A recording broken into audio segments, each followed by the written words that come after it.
کہ ہم عشق رسول میں مرنا تو جانتے ہیں لیکن اطاعت رسول میں زندگی بسر کرنا نہیں جانتے۔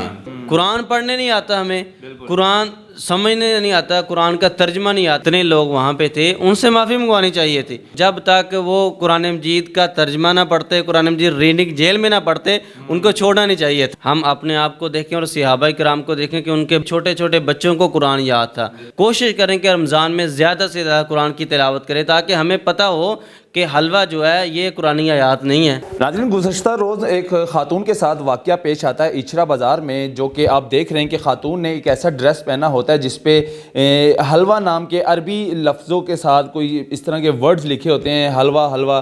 تو ہماری جو عوام ہے اور ہماری عوام کتنی پڑھی لکھی ہے اور کتنی یعنی کہ قرآن پڑھنے کی نالج ہے ہماری عوام میں، جو کہ ہماری عوام نے اس واقعے کو اتنا بڑا ایشو بنا لیا، حالانکہ معلوم نہیں ہے کہ اس کے اوپر کیا الفاظ لکھے ہیں، کیا وہ قرآن کی آیات لکھی ہے یا کچھ عربی کے ایسے الفاظ لکھے ہیں جو خوبصورتی کے ہوتے ہیں۔ تو ہماری عوام نے یہ نہیں دیکھا، جاننے بغیر اس عورت پر، اس خاتون پر جو ہے نا حملہ شروع کر دیا اور برا بھلا کرنا شروع کر دیا۔ اس کے بعد ایس پی آئی جو شہر بانو ہیں، اس نے اس خاتون کی جان بچاتے جاتے لے گئی، اور پھر بعد میں ایک اور سانحہ ہوا کہ خاتون سے ہی معافی منگوائی گئی۔ کیا یہ ٹھیک ہوا یا غلط ہوا؟ اس ٹائم میرے ساتھ قاری عرفان صاحب موجود ہیں، ان سے بات کرتے ہیں۔ السلام علیکم صاحب۔ وعلیکم السلام ورحمۃ اللہ۔ اچھا قاری صاحب، ہماری عوام کو پتہ کچھ ہوتا نہیں ہے، مطلب کہ قرآن کا اتنا ہے نہیں، تو انہوں نے اتنا بڑا ایشو بنا لیا کہ اس پہ قرآن کی کوئی آیات لکھی ہے یا پھر عربی کے کچھ ایسے لفظ لکھے ہیں جو حلوہ کا مطلب کیا ہے، تھوڑا سا یہ بتا دیں۔ اور کیونکہ وہ ڈریس پہ جہاں جہاں ہم دیکھیں تو حلوہ حلوہ ہی نظر آ رہا ہے، تو حلوہ کون سا حلوہ ہے؟ یہ حلوہ وہ تو نہیں ہے جو مولوی لوگ کھاتے ہیں؟ بسم اللہ الرحمن الرحیم۔ دیکھیں کہ یہ ہمارے لیے، ہماری عوام کے لیے ایک لمحہ فکری ہے کہ عام الفاظ کو ہم قرآن سمجھ بیٹھے، اور ہم اتنے جذباتی ہیں کہ ہم عشق رسول میں مرنا تو جانتے ہیں لیکن اطاعت رسول میں زندگی بسر کرنا نہیں جانتے۔ تو رسول اللہ صلی اللہ علیہ وسلم کی زندگی ہمارے لیے اسوہ ہے، نمونہ ہے، آئیڈیل ہے۔ اللہ تعالیٰ قرآن مجید میں فرماتے ہیں لَقَدْ كَانَ لَكُمْ فِي رَسُولِ اللَّهِ أُسْوَةٌ حَسَنَةٌ۔ رسول اللہ صلی اللہ علیہ وسلم کی زندگی آپ کے لیے نمونہ ہے، آئیڈیل ہے۔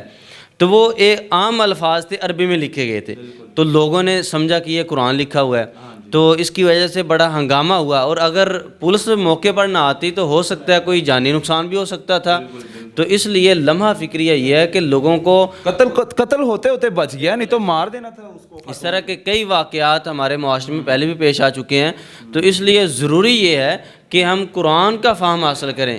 قرآن پڑھنے نہیں آتا ہمیں، قرآن سمجھنے نہیں آتا، قرآن کا ترجمہ نہیں آتا، اوپر دیکھ ہمیں پڑھنا نہیں آتا، تو یہ لوگوں کے لیے لمحہ فکری ہے۔ اور میں نے یہ بات پہلے بھی کہی ہے کہ پھر اس لڑکی سے معافی منگوا رہے ہیں۔ معافی کس بات کی منگوائی؟ یہ سمجھ سے باہر ہے کہ معافی بھی لڑکی جو ہے نا مانگ رہی ہے، اور سب عوام سے مانگ رہی کہ اگر میں نے آپ کی دل آزاری کی ہے تو مجھے معاف کر دیجیے۔ بالکل، میں تو یہ سمجھتا ہوں کہ یہ لمحہ فکری ہے کہ جتنے لوگ وہاں پہ تھے ان سے معافی منگوانی چاہیے تھی، اور ان کے اوپر پرچہ ہونا چاہیے تھا، اور جب تک وہ قرآن مجید کا ترجمہ نہ پڑھتے، قرآن مجید ریڈنگ جیل میں نہ پڑھتے، ان کو چھوڑنا نہیں چاہیے تھا۔ تو اصل میں یہ معاملہ تھا کہ پھر میں نے دیکھا کہ بڑے بڑے مذہبی لوگ اور پگڑیوں والے، بڑی بڑی داڑھی لوگ، وہ لوگ بھی اس چیز میں ملوث ہیں، یعنی کہ ان کو بھی نہیں پتا کیا ہے کہ یہ قرآنی آیات نہیں ہے۔ تو ان چیزوں سے بچنا چاہیے، جذباتی نہیں ہونا چاہیے۔ ہمارے معاشرے میں ویسے ہی جو مذہبی جو ہے نا، یہ علماء نے لوگوں کو جب معافی منگوائی جا رہی تھی، ایس پی صاحبان بھی کھڑے تھے، ایس ایچ او بھی موجود تھا، اور ساتھ میں جو مولوی صاحبان تھے وہ بھی موجود تھے، باقاعدہ مولوی صاحبان کے ہاں جی نعرے لگا رہے ہیں کہ یہ غلط ہے اور جی یہ ٹھیک نہیں ہے۔ تو اس لفظ کا مطلب کیا ہے؟ خوبصورت، میں نے سنا ہے کہ خوبصورت حلوہ کا مطلب خوبصورت ہی ہے، خوبصورتی ڈریس، یعنی کہ ایڈریسنگ کے اوپر جس طرح ہمارے معاشرے میں مختلف ایڈریسنگ میں ہوتی ہیں ڈریسنگ، اسی طرح وہ بھی ایک ڈریس عرب ممالک میں یہ جو ڈریس ہے یہ عام طور پہ پہنتے ہیں، اس میں کوئی ایسا ایشو نہیں ہے۔ یا تو ہوتا ہے نا کوئی اس طرح کے الفاظ ہوتے ہیں، قرآن کی آیات ہوتی ہے یا تو اس طرح کوئی لفظ ہوتے ہیں تو پھر جا کے پھر غلط ہوتا ہے۔ یہ تو عام روٹین پر عربی کے کچھ ایسے لفظ تھے جو کہ آپ لوگ روٹین میں خوبصورت لے لیں، اس لفظ کو جو ہے نا بار بار اس کپڑے پہ پرنٹ کیا گیا تھا۔ تو اس کے باوجود ہماری پولیس نے کیا کیا؟ ہماری پولیس کو چاہیے تھا، ایس پی صاحبہ کو چاہیے تھا کہ ان پہ ایف آئی آر دیتے۔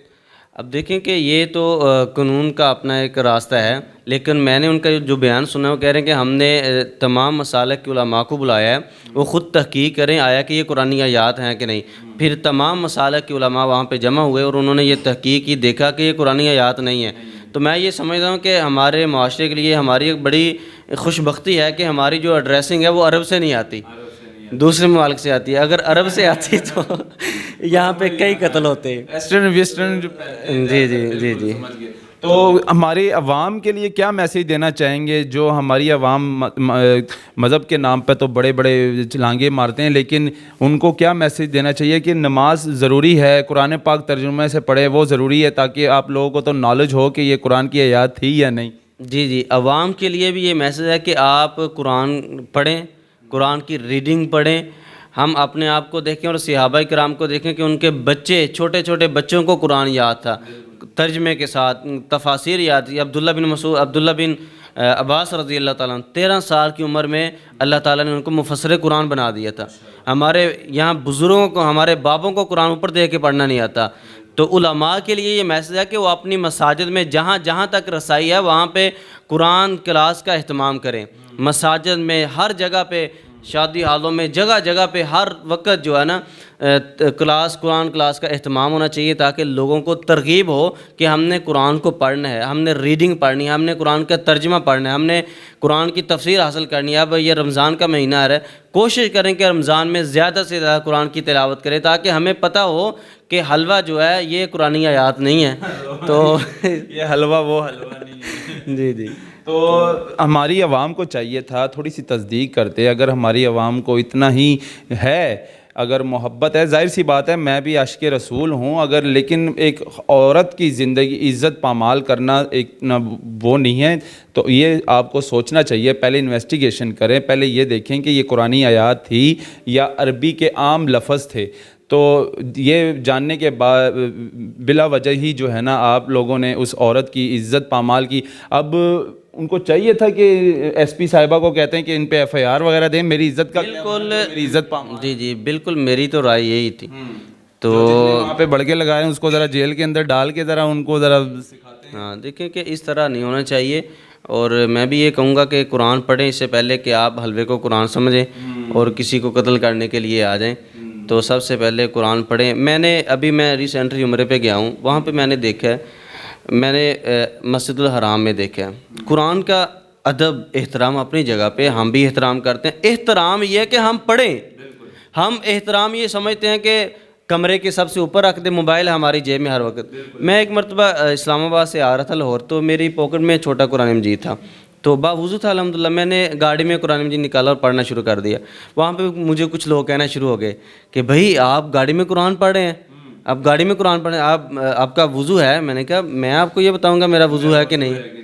اب میں نے وہاں پہ دیکھا، یہ تقریباً 2-3 جمعے پہلے بیت اللہ میں، جمعے سے پہلے میں بھی بیٹھا تھا، ایک شخص آیا، وہ قرآن پڑھ رہا ہے، قرآن پڑھتے پڑھتے اس نے اپنے سامنے بالکل قرآن نیچے رکھ دیا، اس کے بعد پھر قرآن پکڑ پڑھنا شروع کر دیا۔ قرآن کا ادب یہ ہے کہ آپ قرآن کو پڑھیں، اس پر عمل کریں۔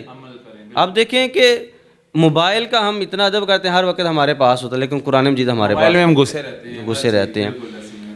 تو ناظرین یہ دکھانا بہت ضروری تھا، اس کو زیادہ شیئر کریں۔ اللہ حافظ۔